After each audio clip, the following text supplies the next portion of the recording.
Brought to you by Techno Camon 30 series.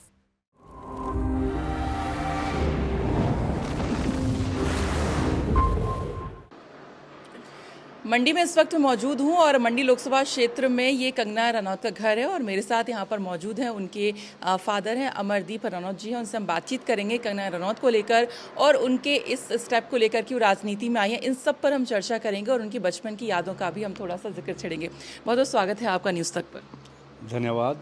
मैं भी आपके चैनल का बहुत स्वागत करता हूँ। यहाँ हिमाचल में आप लोग इतनी दूर से आए हैं, मैं आप लोगों का अभिनंदन करता हूँ। जी, थोड़ा सा बताइए, सबसे पहले आपकी बेटी जो है मतलब राजनीति में उन्होंने कदम रखा है, तो कैसे इसे आप देखते हैं? क्योंकि हमने सुना है आपके जो मतलब कंगना के जो दादाजी थे वो यहाँ से एमएलए रह चुके हैं और अब जो है पोती जो है राजनीति में कदम रखी है। जी, मेरे दादाजी एक सर्विसमैन भी थे और फ्रीडम फाइटर भी थे और उसके बाद वो पहले जो हिमाचल प्रदेश में टेरिटोरी काउंसिल थी उसके वो मेंबर रहे 5 साल। उसके बाद फिर उन्होंने चुनाव लड़ा तो 10 साल तक फिर वो एमएलए रहे यहाँ के, जो सरकाघाट कंस्टिट्यूंसी हुआ करती थी। और उसके बाद वो गोपालपुर कंस्टिट्यूंसी थी, अब जो है वो फिर से सरकाघाट कंस्टिट्यूंसी हो गई है।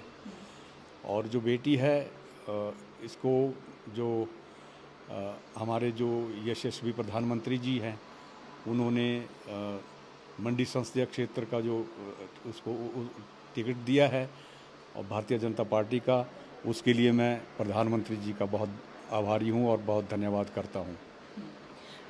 कैसा लगता है, मतलब आप जैसा हमने सुना है कि जो कंगना जी हैं वो बचपन में ही मतलब फिल्म लाइन में करियर बनाने के लिए घर से निकल गई थी, काफ़ी स्ट्रगल उन्होंने किया और आज इस मुकाम पर हैं कि आज उनको पूरा देश जानता है। तो कैसा महसूस करते हैं जब आप जब बचपन की यादों को देखते हैं कि एक वो ज़िद्दी लड़की मतलब अपने करियर बनाने के लिए घर से निकली और आज मतलब इस मुकाम पर, कैसे देखते हैं? जी, बचपन में वो काफ़ी इंटेलिजेंट थी और जो अपने स्कूल में कहीं भी वो हर किसी भी कल्चरल प्रोग्राम का वो बढ़ चढ़ कर हिस्सा लेती थी। मतलब हर काम को वो फ्रंट फुट पे रहती थी हमेशा के लिए। फिर उसके बाद वो चंडीगढ़ गई। चंडीगढ़ जब वो +2 कर रही थी वहाँ पे डीएवी जो स्कूल है उनका, उससे जब तो वहाँ उन्होंने एक आयूर का जो कॉन्टेस्ट है वो उसमें भाग लिया। तो हम तो इसके सारे विरुद्ध थे क्योंकि हमारा यहाँ कोई प्रचलन नहीं था सिनेमा का, या कोई सिनेमा घर नहीं था, या कोई ऐसे स्कूल नहीं थे जहाँ कोई एक्टिंग या दूसरी चीज़ें सिखाई जाए। तो उसका वहाँ से कुछ रुझान बढ़ा के मैं फिल्मों में ही काम करना चाहती हूँ। तो जब वो आयूर का उसने उसमें भाग लिया तो उसको वहाँ जो ब्रांड एम्बेसडर बना दिया गया। फिर आयूर में जब वो ब्रांड एम्बेसडर बनी तो फिर उसने पीछे हट के नहीं देखा। फिर वो बॉम्बे में गई। बॉम्बे में उसने अपना ये आशा चंद्रा जी का एक डांसिंग स्कूल था। फिर वहाँ उसने अपना उसमें दाखिला लिया और वहाँ पे उसने 1-2 साल तक जो डांसिंग क्लासेस है और दूसरा जो एक्टिंग क्लासेस है वो सारी लगाई। फिर उनको अपना जो सबसे पहली उनकी फिल्म थी गैंगस्टर, तो गैंगस्टर फिल्म उन्होंने की, अनुराग बासुकी जी की थी वो। तो अनुराग जी उनको कहीं ऐसे मिल गए थे और कहीं कॉफ़ी शॉप में, तो वहीं से उनकी सिलेक्शन हो गई। तो फिर जब गैंगस्टर बहुत हिट हुई, कैसा लगा? हाँ, तो हमें तो फिर बहुत अच्छा लगा जब सारी दुनिया का मतलब हमें फ़ोन लगे आने के, आपको बहुत बधाइयाँ और आपकी बेटी हीरोइन बन चुकी है।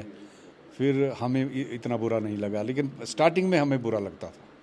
स्टार्टिंग में बुरा लगता था? हाँ, स्टार्टिंग में बुरा क्या लगता था कि मतलब पता नहीं मतलब उस मुकाम पे आ पाएंगी नहीं आ पाएंगी? बेटियों का, एक तो हम राजपूत फैमिली से हैं तो बेटियों की तरफ बहुत ज़्यादा ध्यान रखते हैं। तो कहीं कोई गलत रास्ते में या गलत कोई ऐसा, तो इसी हिसाब से। बाकी हमारा भी फिल्म इंडस्ट्री में कोई भी नहीं था, इसलिए भी हम थोड़ा घबराते थे, इतनी दूर जाना है, रात दिन काम करना है, पता नहीं कैसे क्या होगा। लेकिन जब फिर हम जब वो उसने गैंगस्टर की, उसके बाद फिर हम उसकी कई फिल्में आने लगी तो हम शूटिंग पे जाते थे, तो वहाँ बहुत अच्छा माहौल होता था और इतना सब लोग मिलजुल के काम करते थे। पूरी की पूरी जो यूनिट थी वो मतलब बहुत अच्छा लगा। मतलब आप मम्मी पापा आप लोग साथ में रहते थे? हम रहते नहीं थे, हम कभी शूटिंग के लिए? जब जाते थे, नई नई फिल्म की कभी शूटिंग होती तो शूटिंग में जाते थे, या जब रिलीज़ होती थी तब जाते थे। जी। ठीक है। अब आज कैसे देख रहे हैं, क्योंकि पहली बार राजनीति में कदम रख रही हैं, लेकिन कहीं ना कहीं ब्लड में वो पॉलिटिक्स तो है, क्योंकि ग्रैंडफादर रहे हैं पॉलिटिक्स में, तो इसे आप कैसे देखते हैं और कितना आप टफ मतलब चुनाव को देख रहे हैं या इजी लग रहा है, कैसा है? देखिए, दुनिया भी एक रंगमंच है और उसने अपनी ज़िंदगी में फिल्मों में कई रोल किए हैं जो उसने बड़ी बखूबी से निभाए हैं, उसको चाहे कोई भी रोल दे दो। तो ये राजनीति में ये भी एक रोल है और हमें पूरा विश्वास है, और हम जहाँ जहाँ जा रहे हैं अपनी संसदीय क्षेत्र में, सब लोग जो हैं इतना हमें प्यार कर रहे हैं, कंगना को इतना प्यार दे रहे हैं, इतनी भीड़ जमा जो आज तक मतलब ऐतिहासिक जो भीड़ जो कंगना जी को सुनने के लिए जो भीड़ हो रही है, इससे हमें ऐसा लग रहा है कि कंगना का कोई मुकाबला नहीं है।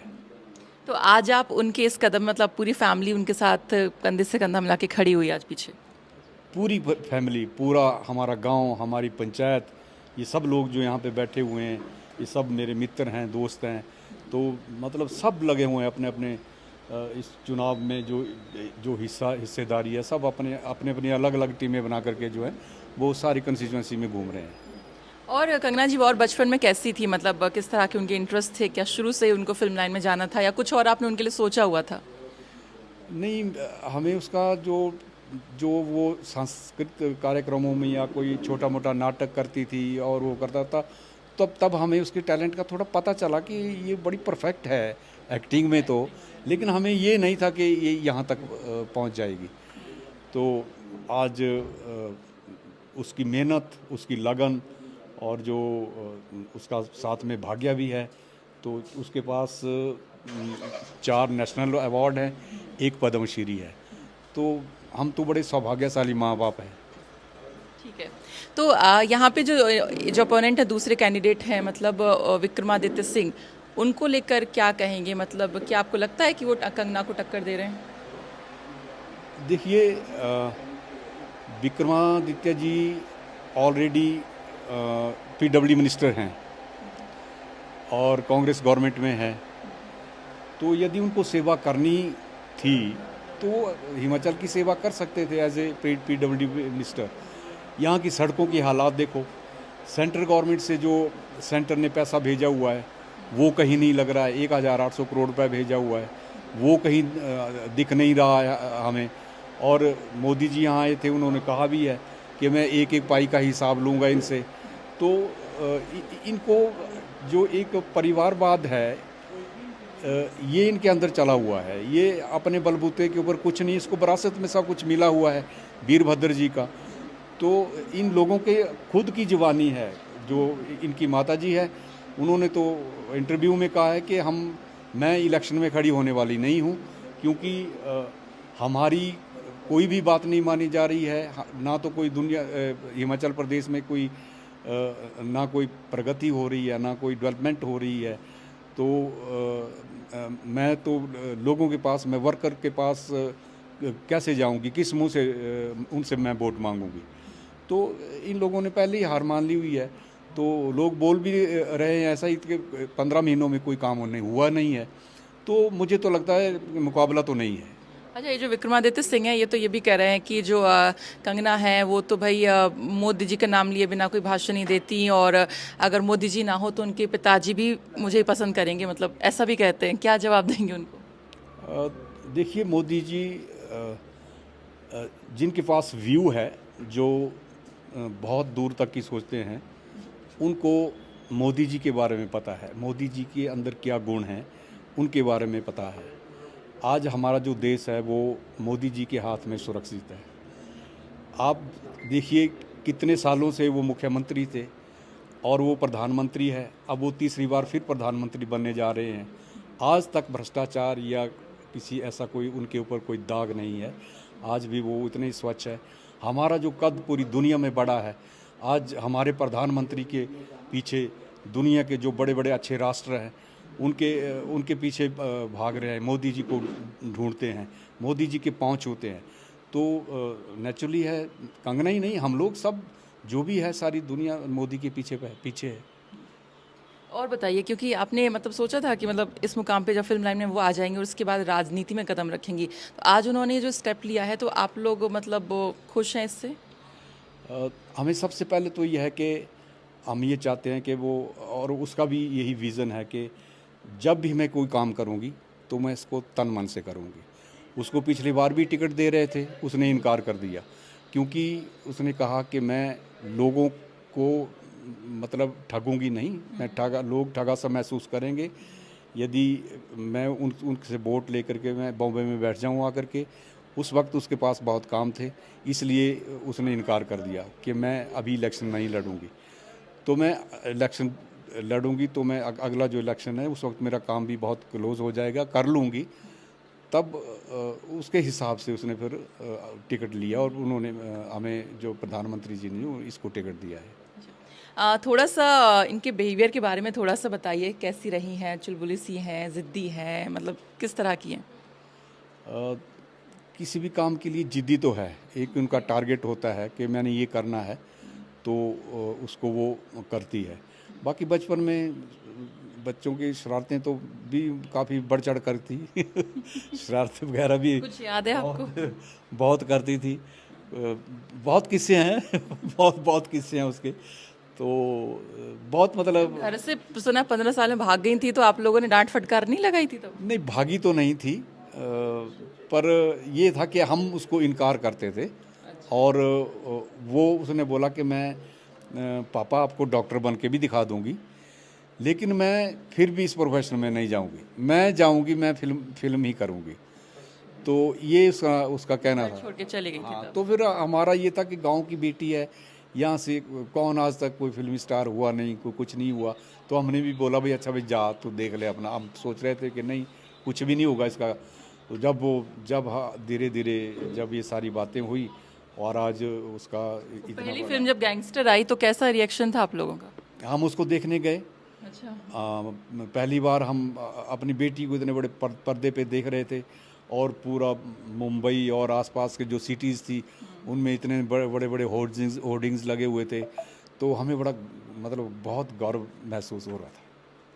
चलिए, बहुत बहुत शुक्रिया बातचीत के लिए, काफ़ी कुछ आपने उनके बारे में बताया, बहुत धन्यवाद। थैंक यू, बहुत आपका भी स्वागत है, धन्यवाद। तो ये हमारे साथ थे अमरदीप जी, जिन्होंने बताया कि कंगना का बचपन कैसे बीता और किस तरह से वो घर से गई और फिर अपना फिल्म लाइन में जो है इतने मुकाम तक वो आ पहुंची और अब राजनीति में उन्होंने कदम रखा है। तो उनके पेरेंट्स भी कंधे से कंधे मिलाकर जो है कंगना के साथ यहाँ पर खड़े दिखाई दे रहे हैं। न्यूज़ तक के लिए मंडी से सरिता तिवारी की रिपोर्ट।